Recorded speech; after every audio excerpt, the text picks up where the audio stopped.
Hi guys, good afternoon, good evening. Welcome to this live session. I am Rohan Jagdish, IPS Officer 2019 batch. And today we're going to be doing a very interesting live session. And joining me will be Dr. Akash Shankar, IAS. Okay, so I think it's for the first time that we're going to be doing a dual live session. Okay, I'm going to see if Akash is. So for the first time, we're going to be doing a live session with two officers. And yes, so hello to all of you all. There's Akash. Yes, hello, this is Akash. So nice to join you guys for this live video session. So thank you, Rohan, for sending me this request, and thank you, UPSC Guide, also for giving me this opportunity. This is fun. I mean, we've not done this ever, and it's the first time that we're doing it. Yeah, So, especially for me. Yeah. So anyway, so today's session, I think me and Akash will talk to you about the general process about UPSC and how each of us studied prelims and mains and interview, separately, and then we'll go through that. So I think Akash will start with what his strategy for prelims is. Okay, so so my strategy for prelims was basically to cover all the basics first, all the NCERTs, all the elemental books that we have read, all the notes that we have made, basically covering all the basics that we have studied.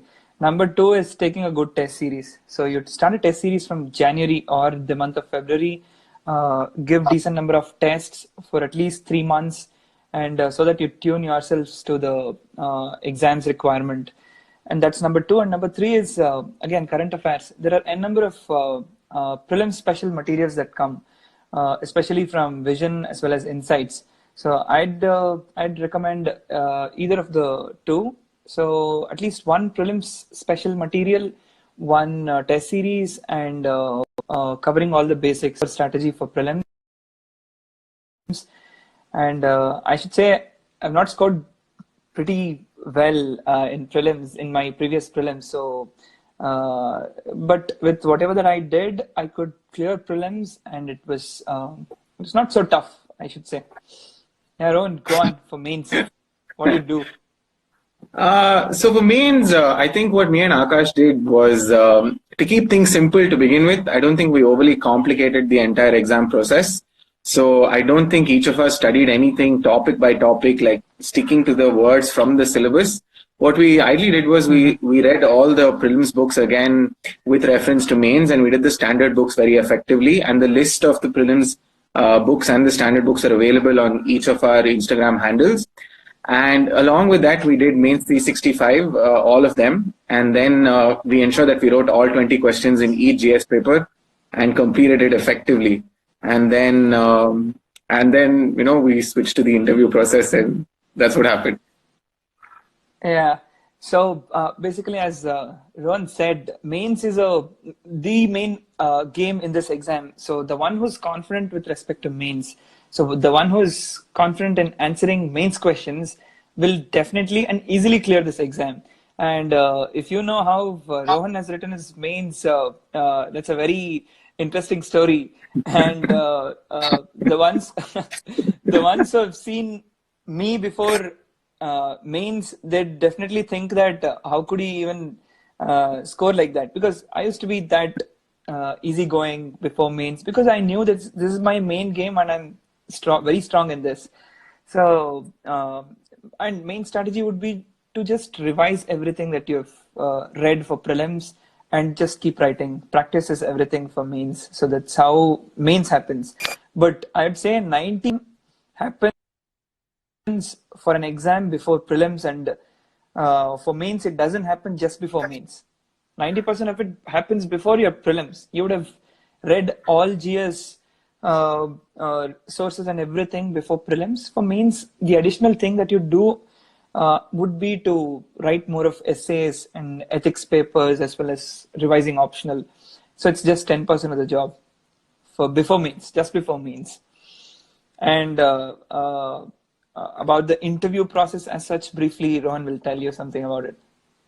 I think Akash is better to say about the interview process over here, because largely So both of us, so me and Akash, we're both from Karnataka. We both hail from Bangalore city. And it so happens that I've scored 193 marks in interview and Akash has scored 203, which also happens to be one of the highest marks in India and also the highest mark in our state. So I think Akash is the better person to tell you about the interview. Okay. So this was not my first interview. This was my third interview, but never in the previous two occasions that I did score decent marks. Because I was worrying to prepare for the interview previously, but this time it kind of happened naturally. And the one good thing about this year's interview was that I was keenly working on myself to be as authentic as possible in the interview. So just answering naturally, whatever the question is. So I did not do much of mock interviews. I did not read much of, not much. I did not read any transcript by toppers because I didn't want myself to get tuned with respect to their thinking. My thinking should be different. It has to come naturally. I did not read any transcripts. I have not written my transcript also, as I'm against that. And yeah, basically being authentic was what worked for me. I could just be as confident as possible and just flow with the questions that got asked to me. That's how interview happened. But even Rohan has scored very good scores. 193 in his first interview. It's not something easy. So someone who gets to give his first interview gets 193 is an amazing feat. So that's good of him also. So anyway, I think that's like the kind of things that we wanted to talk to you about. And if you guys have any questions, please drop it in the comments so that, Akash or me will both be able to read it and will be able to answer things to you personally. Another thing that I think Akash can help you guys out is in the way that he's approached his optional. His optional is anthropology. Somebody's asking us a question over here. They're asking Sir, without coaching, yeah. Without coaching. Akash? So without coaching, can this be possible? Yes, definitely. We did not sit in the coaching class for all those years, all those months where we prepared. So let me tell you frankly that preparation for this exam, 90% is self-study and only 10% is guidance that you get from others. Guidance is important because it just shows you the way, the route, the correct way for preparation. But 90% is self-study, wherein you learn things by yourself. You make mistakes and learn things by yourself. So that's how self-study is more important. You can just follow strategies on different websites, exam-related websites, just like how Insights gives a strategy for the next upcoming year. What are the subjects, books that you can finish in the next month, in the next 3 months, something like that. So you can have your own strategy and believe in your own preparation, believe in yourself, basically. And if you depend or rely on coaching institutes to crack this exam, just take it from me, it will not happen so easily. Okay. So Rohan, what do you have to tell about this?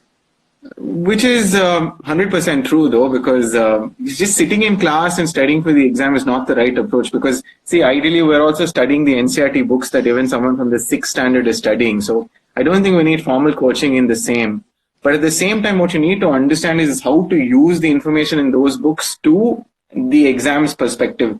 So for that, detailed self-study is very good. So even if you're not coaching, it's completely fine. A lot of people that do crack the exam do not take coaching. And, it's all about sustained effort and hard work, which will sail you through. Somebody is asking us, Akash, to do a live session in Kannada. So ಕನ್ನಡದಲ್ಲೂ live session ಮಾಡ್ಬೋದು, but ಅದೇ ಎಲ್ಲಾರ್ಗು ಕೇಳಲ್ಲ ಅಂತ ಮಾಡ್ತಿಲ್ಲ ಅಷ್ಟೇ. ಹೌದು, actually ಕನ್ನಡದಲ್ಲೂ ಮಾಡ್ತೀವಿ. One day for sure, like half an hour 1 hour ಕನ್ನಡದಲ್ಲೇ, especially for the ones going for KPSC interview ಆಗಿರ್ಬೋದು, ಇನ್ನೊಂದಾಗಿರ್ಬೋದು, will do it for sure. Yeah, we'll surely do it. And people are asking us to speak in Hindi. If you can try. I was just going to be so bad at it. Same here. Akash, why don't you go for Hindi first? No. Not happening. And Rohan, someone asked a question as to how to prepare for current affairs. So can you just answer that? Okay, so the thing with current affairs is what I have done is I have not really used the newspaper as a source of information on a daily basis to make notes or anything. I find that to be a very futile exercise because one cannot read the newspaper for an hour and a half and then sit and make notes of it and then revise it. I find that to be pointless. So what I did was I read the newspaper and then I went to a current affairs website. Okay, there's so many websites like Insights and Vision and GS Core and GK Today and whatnot. Yeah, everything makes daily current affairs. So you read that current affairs, take a printout of it, and then revise it. That's one way to do it. And similarly, at the end of a month, find a monthly current affairs magazine, like Vision has a magazine. And just before prelims, you get like a PT 365 or a compilation or one of those things. So you do that and you revise it. And then during mains for current affairs, read your mains 365, and that's about it. I don't think you should do anything else. And that's what I have done. Akash? Okay, yeah, exactly.